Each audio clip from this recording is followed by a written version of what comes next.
अल्लाह जे रसूल सल्लल्लाहु अलैहि वसल्लम फरमायो त अल्लाह ताला रहमत जा 100 हिस्सा कया, 100 हिस्सनि मां 99 हिस्सा पाण वटि रखिया ऐं हिकु हिस्सो जेको आहे ज़मीन में मोकिले छॾियो। उन हिकु हिस्से जे करे माण्हू हिक ॿिए सां हमदर्दियूं कनि था।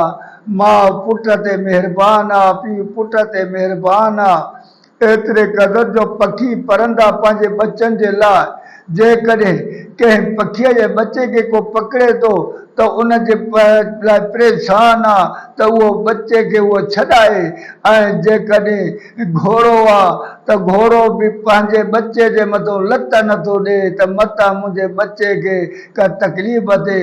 इहो हिकु हिस्से जो असरु आहे। जंहिं वटि 99 हिस्सा हूंदा त उहो पंहिंजनि मोमिन ॿारनि खे कॾहिं बि जहन्नम में दाख़िल न कंदो।